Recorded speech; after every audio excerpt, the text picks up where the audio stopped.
Okay तो भाई ये रहा OnePlus 15 the most controversial flagship device. At least कुछ लोगों को लगता है फ्लैगशिप है। एंड मैं आज बताऊंगा कि अगर आप इस फोन को 70,000 रुपए के आसपास खरीदने का सोच रहे हैं तो क्या आपको अपने पैसे लगाने चाहिए। मतलब जो कैमरा है वो क्या सच में डाउनग्रेड है, वो डिस्प्ले है 165 हर्ट्ज की, वो क्या सच में काम देगी आपको डे टू डे यूसेज में। आइए सबके बारे में पता लगाते हैं। मेरा नाम है आशीष, आप देख रहे हैं स्पार्कनट। तो आइए पता लगाते हैं इस फोन की रियलिटी विद स्पार्कनट गारंटी। तो यहाँ पे ना डिजाइन की अगर मैं बात करूं तो सबके अलग अलग फीलिंग होती है। और कुछ बोलते हैं कि भाई OnePlus 13 में कैरेक्टर था। ऑफ कोर्स वो जो कैरेक्टर था ना वो यहाँ पे मैं मिस करता हूँ। लेकिन अगर फंक्शनल तरीके से बोलें तो यहाँ पे आपको बिकॉज कर्व स्क्रीन नहीं मिल रही है, एक बॉक्सी डिजाइन मिल रहा है, तो वन हैंडेड यूसेज काफी हद तक बहुत बढ़िया रहता है। अब जो बैक पैनल है उसमें फिंगरप्रिंट स्मजेस वगैरह कुछ नहीं दिख रहे, एकदम प्रीमियम फिनिश आपको यहाँ पे देखने को मिलेगी।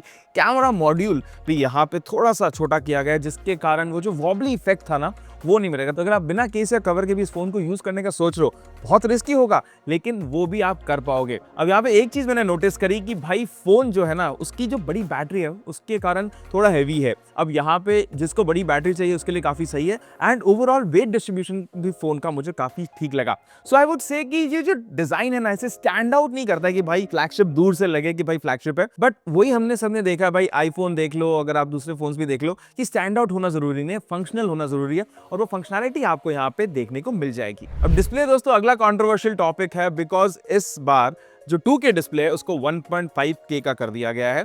और जो एकदम HBM वगैरह है वो भी यहाँ पे कम हो गई। उसका सबसे बड़ा रीजन था कि कंपनी ने 120 हर्ट्ज को पुश करके 165 हर्ट्ज किया है। एंड ये मुझे इतना बढ़िया नहीं लगा टू बी ऑनेस्ट। गेमर्स के लिए चलो ठीक है, लेकिन गेम्स भी भाई आपका एक रियल रेसिंग मुझे गेम मिला जो कि 165 हर्ट्ज तक अभी के लिए पुश करता है।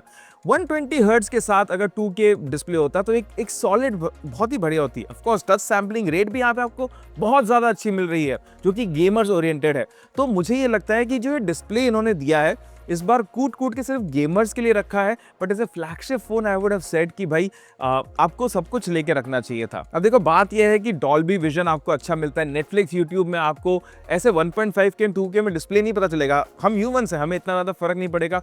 कलर्स काफ़ी ज़्यादा बढ़िया है एंड ओवरऑल सनलाइट में भी मुझे कोई तकलीफ नहीं हुई।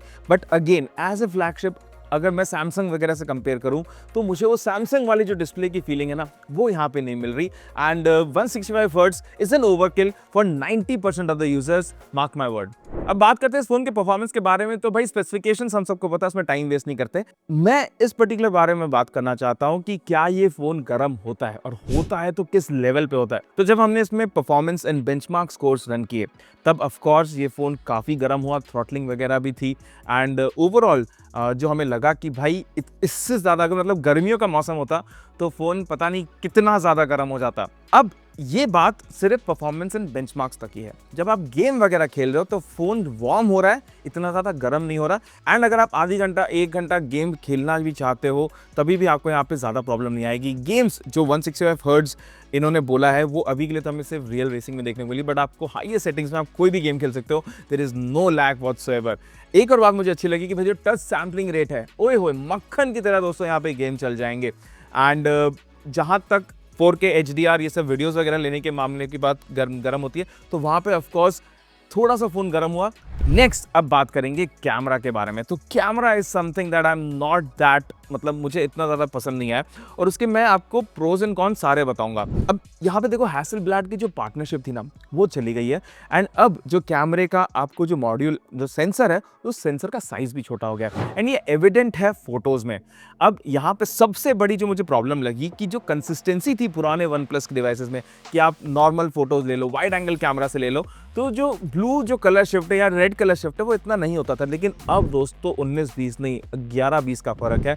एंड इसी के साथ साथ जो नॉर्मल डे लाइट फोटोज हैं आई वुड से कि भाई HDRs और बेटर हो सकते थे। एंड जो सेंसर है ऑफ कोर्स आपको जब आप इसको स्टैंड अलोन देख रहे हो तो आपको इतना पता नहीं चलेगा, but when you compare it with other flagship तो यहाँ पे इतना ज्यादा आपको मतलब ऐसा लगेगा कि यार समथिंग इज मिसिंग। अब अगर वाइड एंगल के बाद नाइट फोटोज की बात करूँ तो यहाँ पे मुझे लगता है कि यार वहाँ पे भी because of the smaller sensor size जो नाइट फोटोज में एक्सपेक्ट कर रहा था वो आपको यहाँ पे नहीं देखने को मिल रही है। वीडियोज काफ़ी ठीक है काफ़ी हद तक। सो आई वुड से कि इट इज़ अ फ़ोन जहाँ पे आपको परफॉर्मेंस बहुत बढ़िया मिल रही है, लेकिन कैमरा में अभी भी मुझे लगता है कि वो फ्लैगशिप लेवल की जो फीलिंग है वो यहाँ पे आपको नहीं मिलेगी। चाहे कोई कुछ भी बोले, मुझे इसका कैमरा अच्छा नहीं लगा। एंड फाइनली दोस्तों, बैटरी एंड ओएस की बात करें तो यहाँ पे कोई प्रॉब्लम नहीं आपको मिलने वाली है। मेजर सिक्योरिटी अपडेट्स मिलेंगे, मेजर एंड्रॉइड अपडेट्स मिलेंगे, and one plus is known कि भाई अब आपको बहुत ही बढ़िया अपडेट्स मिलते रहेंगे। बट ऑफकोर्स जो वो ऑक्सीजन ओएस था वो अब नहीं रहा, इट्स कलर ओएस, एंड जो कलर ओएस के साथ जो चीज़ें आती हैं वो आपको यहाँ देखते हुए मिलेगी। एंड फाइनली अगर मैं बैटरी के बारे में बताऊँ तो बैटरी मेरी 1.5 से 2 दिन आराम से चली है। जब मैं एकदम हेवी यूसेज में गया हूँ तभी भी 1 दिन से ज़्यादा चली है, so that is a plus point.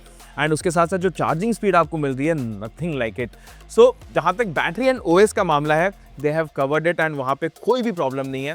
And it's of course a long lasting phone, and when it comes to OS and of course the battery. तो फाइनली अगर मैं इस फोन के बारे में बोलूं कि क्या मैं रिकमेंड करूंगा, तो देखो इस पर्टिकुलर फोन का ना एक सॉलिड कंपटीटर है Oppo Find X9 Pro, जो कि एक बहुत ही बढ़िया डिजाइन और कैमरा के साथ आता है, जो कि यहाँ पे ऐसा लगता है कि भाई मिसिंग है, बिकॉज थोड़े बहुत कमियां हैं, डिजाइन में है, डिस्प्ले में है, कैमरा में है, सो वो कॉन्स है यहाँ पे। But coming at the price point, जिस तरीके से डॉलर के आजकल रेट चल रहे हैं, जो कि आजकल स्टोरेज के प्राइसिंग हो गई है, तो उसके हिसाब से 70,000 आई वुड से, लोग मुझे गाली देंगे बट आई वुड से कि जस्टिफाइड है। एंड अगर आपको एक ओवरऑल फोन चाहिए जहाँ पे आपको लाख रुपए तक नहीं देना है किसी भी सैमसंग एंड आईफोन के लिए, तो आप आईफोन 17 भी देख सकते हो अगर आपको iOS चाहिए। And the same time if you want an Android you can go with this, because यहाँ पे आपको बैटरी चार्जिंग स्पीड बहुत बढ़िया मिल रही है, एंड ओवरऑल जो आपकी बैटरी कैपेसिटी है वो बढ़िया मिल रही है। एंड ऑफ कोर्स अगर आप इस बात से सहमत करते हैं तो प्लीज मुझे कमेंट में जरूर बताइएगा। एंड मुझे ये बताइएगा भाई, इसके सामने अगर आईफोन है तो आप कौन सा लेना चाहेंगे। सब्सक्राइब नहीं किया तो भाई वो लाल सब्सक्राइब बटन भी जरूर दबा देना। अपने अगली वीडियो से गुड बाय एंड टेक।